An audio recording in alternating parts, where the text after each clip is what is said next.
Edu Panzi, Rafael Cabral, William, Neres, Castan e Marlon. Depois Kaique. Kaique foi chamado ao jogo no segundo tempo, jogou alguns minutos.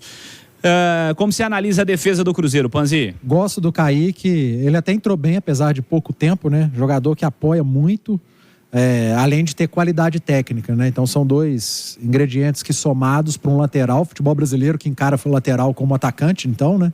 É maravilhoso. Agora, a zaga do Cruzeiro foi muito mal. O Marlon falha, é um dos que falham no segundo gol do Vasco, não dá para dizer que foi só o Marlon, foi um erro geral de posicionamento da defesa. Péssimo jogo da dupla Neres e Castan. E o William e o Cabral talvez fizeram um jogo regular. O William apoiou bastante, tentou. O Cabral não cometeu nenhum lance grave de falha, também não precisou fazer grandes defesas. Mas, no geral, um jogo bem ruim do sistema defensivo do Cruzeiro. Tomou 2 gols, poderia ter tomado mais. Um setor de meio campo, Natália Fiuza, que passou por alterações mais uma vez, até de maneira forçada, né? Tivemos o Jussa com uma lesão séria, como disse o Emerson Panzeri, situação que vai ser avaliada aí pelo Cruzeiro nas próximas semanas, pode ser que ele perca mais jogos, né, pelo Cruzeiro. O Jussa não jogou e o Lucas Silva também ainda não retornou. Meio campo teve Machado, depois Rafael Elias, o Papagaio, Ian Lucas, depois Fernando Henrique, Matheus Vital, depois Wesley, e vou colocar o Matheus Pereira aí nesse bonde também. Como se analisa os meio-campistas do Cruzeiro? Aliás, entre os desfalques, o Nicão também, um quadro febril, o tirou do jogo de hoje. Natália? Cirilo, eu gostei muito das participações do Ian Lucas e do Machado, combativos no meio-campo, brigando por toda a bola. Aliás, hoje a gente fala daquela parte do espírito de luta, né? Acho que são 2 jogadores que se entregaram muito, foram mesmo ali o pulmão do Cruzeiro, encarando o jogo com muita seriedade. O Ian Lucas ainda participando da fase ofensiva, né? Na movimentação do time com a bola. O Machado também o elegeria o melhor em campo, acho que foi muito bem pelo lado do Cruzeiro. Falando um pouco do Vital, acho que esteve abaixo dos demais, teve até alguns momentos de lucidez no jogo, mas de modo geral não consegue ser aquele Vital do início da temporada, pouco participativo na criação das jogadas, né, em servir os homens de frente. Então acho que o Vital não tem merecido a titularidade, por mais que o Paulo Autuori tenha o elogiado na entrevista, eu discordo um pouco. O Matheus Pereira, para mim, no primeiro tempo, muito abaixo. No segundo tempo, se movimentou, parecia mais ligado no jogo. Até me preocupava a parte física, né? Mas ele aguentou jogar os 90 minutos. E no segundo tempo, senti ele até mais à vontade, participando mais, se movimentando mais. Ele estava também um pouco mais à frente, né? Jogando quase ali junto com o Bruno Rodrigues, tentando morder a saída de bola do adversário. Então, acho que o segundo tempo do Matheus Pereira foi melhor que a etapa inicial. E o Papagaio jogou muito pouco, mas foi peça importante para o Cruzeiro, no finalzinho do jogo, retomar um pouco o controle, né? Tendo um pouco mais a posse da bola no campo ofensivo, brigando ali para recuperar na saída de bola do adversário. Entrou ligado ali, tentando forçar o erro do Vasco. Mas, para mim, os 2 melhores do meio campo, o Ian Lucas e o Machado.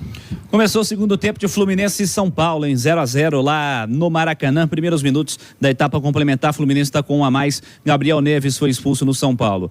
Edu, Arthur Gomes, depois Japa e Bruno Rodrigues. Começou e terminou o jogo. Atacantes do Cruzeiro, Edu. É duro, né? Você esqueceu do Wesley também, né? O Wesley eu coloquei como substituto do Vital. Mas o Wesley foi palco. O Wesley é mais atacante do que o Japa. O Japa é um meia, jogador de meio de campo que fez a jogada do gol perdido do Wesley. O Bruno Rodrigues foi mais tímido hoje, né? Mas o Bruno Rodrigues é um cara que participa demais, não se omite. O Paulo Autuori explicou no primeiro tempo, eu já até esqueci como é que ele chamou, os cruzamentos que vão entre a defesa. Bola de canal. Bola de canal. Iremos escutar comentaristas falando isso agora. Aquele cruzamento que vai entre o goleiro e a linha defensiva, né? E o Bruno foi muito importante em algumas bolas assim, não só de cruzamento, mas de lançamentos também. Eu até chamei atenção com o Piquetito no primeiro tempo, que o Cruzeiro passou a fazer isso bem e o Bruno Rodrigues conseguiu criar algumas boas oportunidades com essa bola, com esse tipo de lançamento ou cruzamento, chamem como quiser. E fez o gol de pênalti, né? Na hora de bater o pênalti, chamou a responsabilidade, fez o gol da virada do Cruzeiro. Arthur Gomes, depois de quase 4 meses, né? Marcou o seu gol, seu terceiro gol com a camisa do Cruzeiro. Me recordo o Rubem Júnior entrevistando um torcedor, falar, o Rubens perguntou sobre o ataque do Cruzeiro. Aí o torcedor falou, Tem um Vital que não dá assistência e o Arthur Gomes que não marca gol, né? Quem sabe hoje? E a assistência do Vital. Rolou. Gol do Arthur Gomes, que contou com o desvio do Medel. E o Wesley, né? O que dizer do Wesley? Já foi muito dito. O Autori falou na coletiva que o Wesley tem muitos gols importantes. Eu, sinceramente, eu não me recordo dos gols importantes. Ele tem gols perdidos importantes. Tô tentando lembrar. Contra o Inter no Beira-Rio, hoje contra o Vasco, contra o Palmeiras no Allianz Parque, contra o Cuiabá, numa jogada que ele faz um cruzamento que era só empurrar na direção do gol. Então ele tem mais gols. Ele pode até ter gols importantes. Eu que não me recordo, mas esse ano... Os 2 gols mais importantes do Wesley são aqueles contra o Santos, no Independência, né? Primeiro Exato. turno ainda. Fez 2. O outro gol foi contra o Bahia, jogando fora de casa, e contra o Atlético Paranaense. Foram os 4 gols do Wesley, os 2 contra o Santos. Então, só contra o Santos que foram gols que deram vitórias, né? Sim. Os outros não. E ele não fez gol no Campeonato Mineiro, nem na Copa do Brasil. Então, o Wesley, ele tem mais gols perdidos importantes do que feitos importantes. Então, nessa, o Paulo Autori não foi bem.